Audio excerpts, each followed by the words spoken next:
नमस्कार दोस्तों, आपका हिस्ट्री 21 में बहुत बहुत स्वागत है।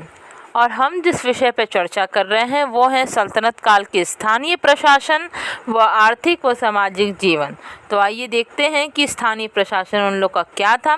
जब तुर्कों ने भारत यानी हमारे देश को जीता तो इसको कई प्रदेशों में बांट दिया, जो कि इक्ता कहलाया। जैसे इक्ता हो, चाहे सूबा हो, चाहे प्रदेश हो, ये सब एक दूसरे के समानार्थी हैं। तो इक्ता व इक्तादार, सूबा, सूबेदार, तो इस तरह का कुछ तालमेल रहा। और इनमें क्या क्या कि उनने प्रमुख जो तुर्क थे या जो उनके खास थे या जो उनके अमीर थे उनको नियुक्त कर दिया या उनके अधीन कर दिया। और जिनको इक्ता प्रदान की गई वो मुफ्ती या वली कहलाए।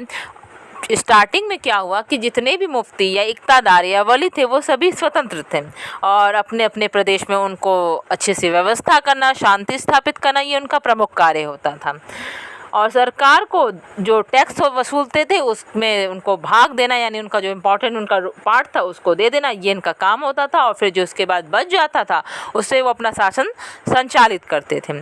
सूबे के नीचे जो होता था वो सिख होता था और सिख के नीचे परगना होता था और परगने के नीचे जो होता था वो गांव या ग्राम जो भी कहें।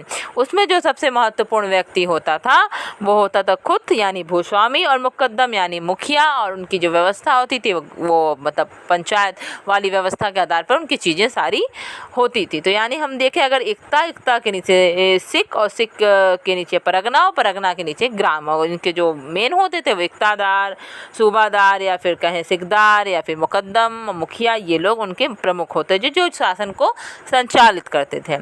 उसके बाद आर्थिक और सामाजिक जीवन में देखा जाए तो मोरक्को के मोहम्मद बिन तुगलक के टाइम, मोरक्को कहाँ है तो उत्तरी अफ्रीका के में टांजियर के का जो निवासी इब्न बतूता था वो 14वीं सदी में मोहम्मद बिन तुगलक के दरबार में आया और वहाँ वो 8 वर्षों तक रहा।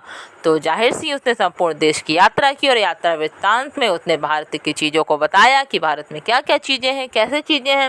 वो भारत की उपज के विषय में बताया, बहुत ही रोचक विवरण दिया, वहाँ के फल फूल, जड़ी बूटी, इनके बारे में बताया। और कहा कि भारत की मिट्टी बहुत ज़्यादा उपजाऊ है और इतनी है कि यहाँ 2-2 फसलें उगाई जा सकती हैं, चावल की 3-3 फसलें पैदा होती हैं। उसके अनुसार अलसी, गन्ना, कपास भी यहाँ पैदा होते हैं। कोल्हू में तेल पेना, गुड़ बनाना, बुनाई करना, ये सब यहाँ के कार्य हैं।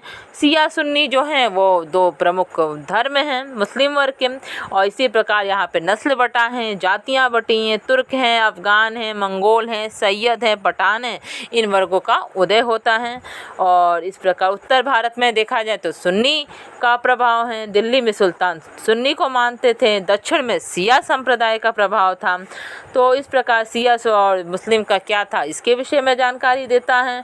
और एक वर्ग विदेशियों का था जो कि भारत में आकर बस गई हैं। तो यहाँ पे यह का वीडियो समाप्त होता है। अगर आपको वीडियो पसंद आए तो please like, share and subscribe और अंत तक वीडियो में बने रहने के लिए आप सभी का बहुत बहुत धन्यवाद।